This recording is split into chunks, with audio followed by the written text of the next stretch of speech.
Senior Director for North African and Near East Affairs, and Deputy National Security Advisor for Global Democracy Strategy. Elliot's passion for the rights and liberties of all peoples makes him a perfect fit and a valuable and timely addition. This week, the Venezuelan people have rejected former President Maduro's illegitimate rule.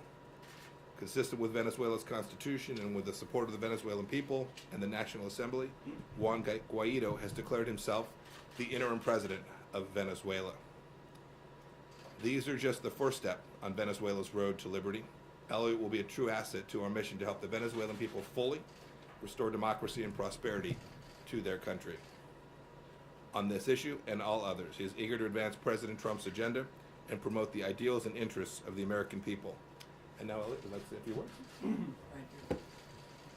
Very briefly, I left this building 30 years ago this week.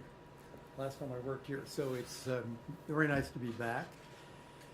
This crisis in Venezuela is deep and difficult and dangerous, and I can't wait to get to work on it. Thank you.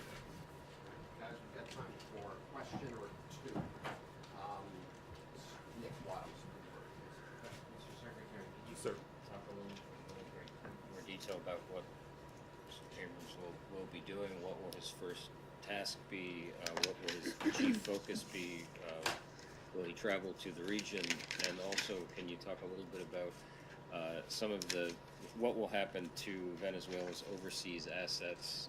For example, the gold that it has in the Bank of England, money it has in overseas accounts. Will the expectation be that the interim president would have control over those funds?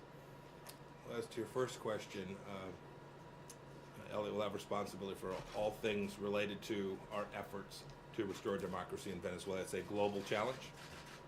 There are multiple dimensions to how we hope to assist the Venezuelans in achieving democracy there, and he will be responsible for leading that effort. We have an enormous team here that's done truly remarkable work to date to get us to the point we are at today, and they've done this over certainly my 8 months, but long preceding that as well. I'm incredibly proud of the work that our State Department team has done to date.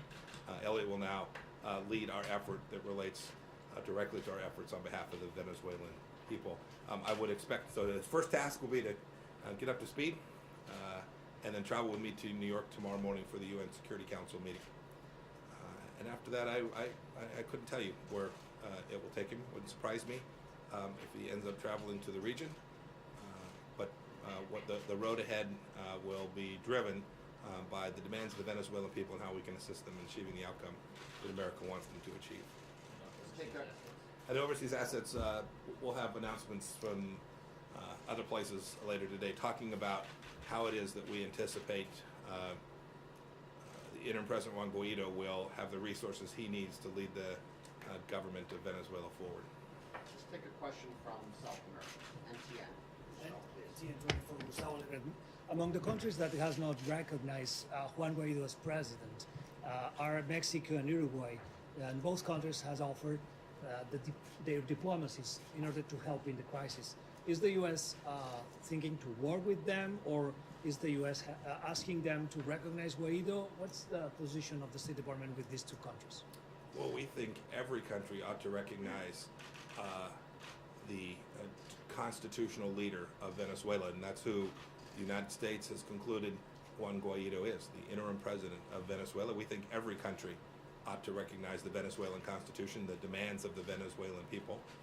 So whether it is Mexico or Uruguay or any other country, we hope to work with them to achieve this end, that we can ultimately have a free and fair election in Venezuela where the voices of the Venezuelan people, who under the Maduro regime have been starved, enormous medical and humanitarian situation.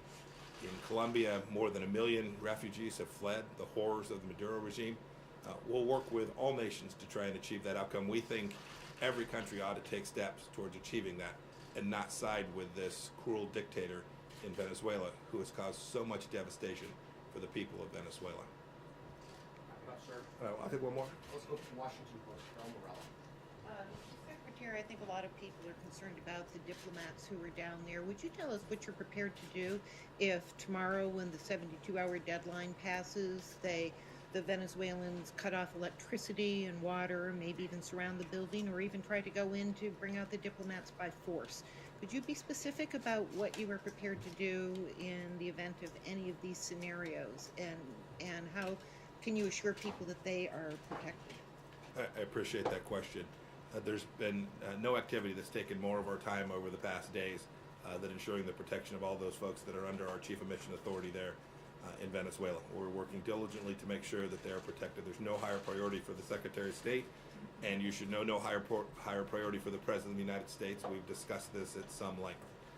With respect to the way we will deliver that, we've made clear to everyone that it is our expectation that that the U.S. officials that are there, that have now been invited to be there by Interim President Juan Guaido, have a right. They have the privileges and immunities that accrue to having been invited to be there by the duly credentialed leader of Venezuela, and we have every expectation that those rights will continue to be protected.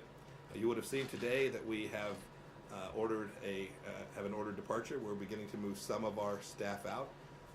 This is consistent with what the State Department does every day. The first briefing I get every morning is all around the world, every mission, every consulate, every facility where we have officers, I receive a briefing on risk and risk analysis. We'll continue to do that in Venezuela.